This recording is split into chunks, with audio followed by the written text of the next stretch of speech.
who is a professional? No. And you know who does have a big voice? No. Our next guest. Let's welcome back to the program. It's been a little while, but we've talked to him numerous times. Your champion, Reggie Barnett Jr. Reggie, how are you? Hey, what's up, fellas? Thank you so much for having me on. I know it's been a while, but y'all know I've been working in between, so. Yeah, Matt claims that he's been working too, but I still haven't seen it. Reggie, let me ask you this, and I just asked a previous fighter who's fighting in San Antonio this week, where that's his hometown. You're fighting in your hometown. Is that good? Is that bad? Does it bring more pressure? Can you get more pressure? No. So? Everybody keeps asking me about that, and initially it was, but now I look at it as I have more energy. So, everything is a matter of perspective. You can either look at it as pressure, or you can look at it as energy. And I've had so many numerous, and I just got off a phone call with a friend and a fan of mine, confirming that she was bringing everybody, is what she said. I don't even know who everybody is, but bring them all. I need all that fighting spirit, all that energy. It's just going to make me even better when it's go time.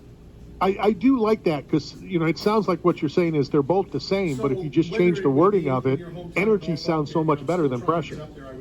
Yep, exactly. It's a matter of perspective. How you mentally look at things sometimes changes the outcome, or how you act. So whether it would be in your hometown of Norfolk, and I'm still trying to get up there. I was stationed in Virginia Beach. I want to get back to the Scope. I remember watching Old Dominion play there back in the day. Whether it's Norfolk, whether it's San Antonio, whether it's in Tampa, wherever it is, how do you control that excitement on a Wednesday when you don't fight for another couple days? Just spending time with the people that I love, that love me, and just embracing the work that I've done and enjoying life and, what's going on. And, if I had put in the work, if the people who supported me hadn't been there to help me even in the hard times, then we would be at this moment. So I'm like, chill.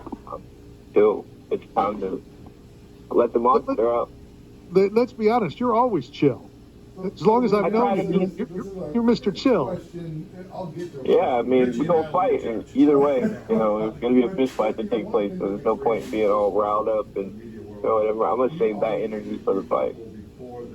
So Reggie, I'm going to say this. It's a question. I'll get to a question eventually. Reggie and I will be a judge. but one of the things that makes Randy so special in the media world is he always interviews people before they're known, before they're stars.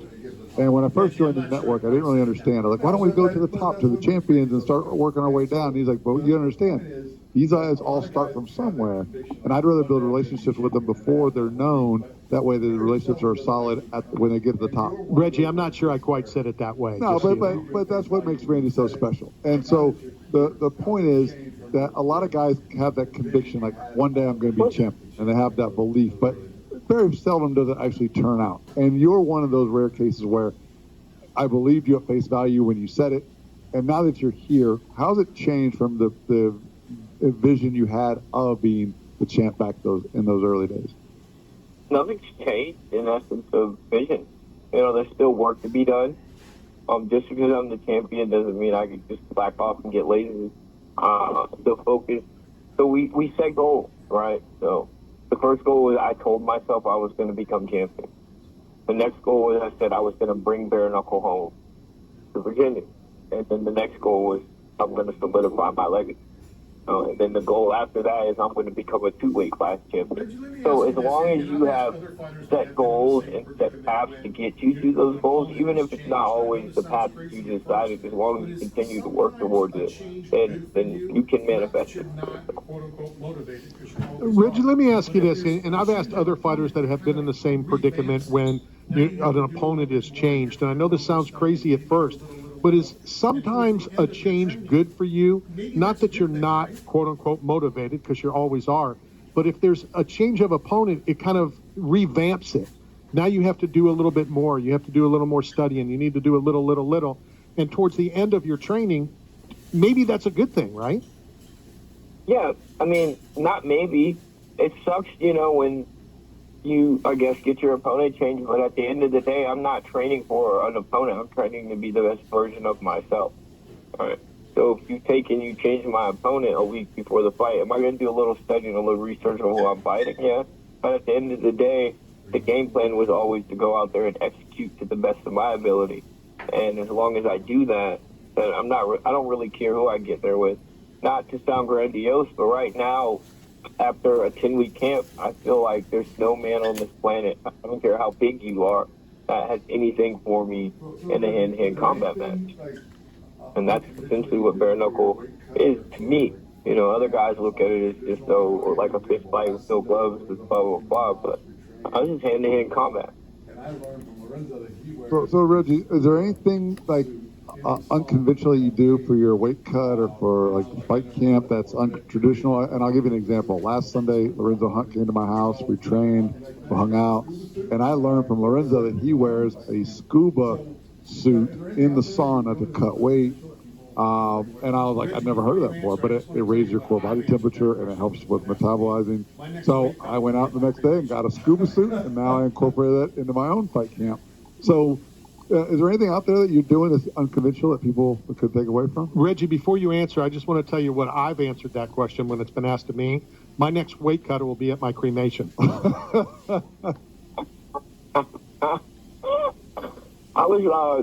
I just got off the scale. I'm 3 pounds off of my weight, which I kind of figured I was pretty close.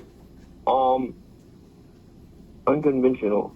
If we talk within the bounds of bare knuckle, I seek every form of martial arts that I can to incorporate it in my fighting.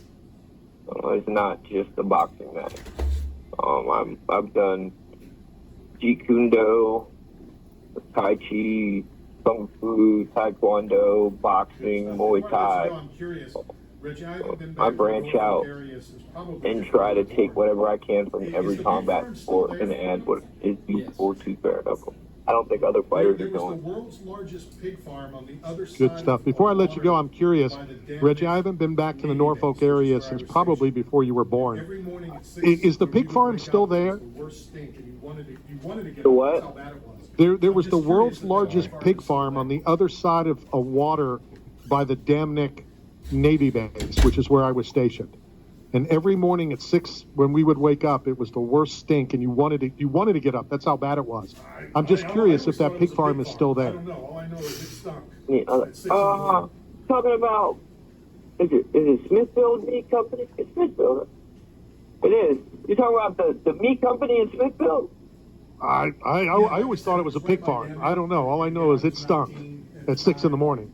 I didn't know anything about I think, I don't know. If it's not the pig farm, was it in the Hampton Roads area, or was it further up in Virginia?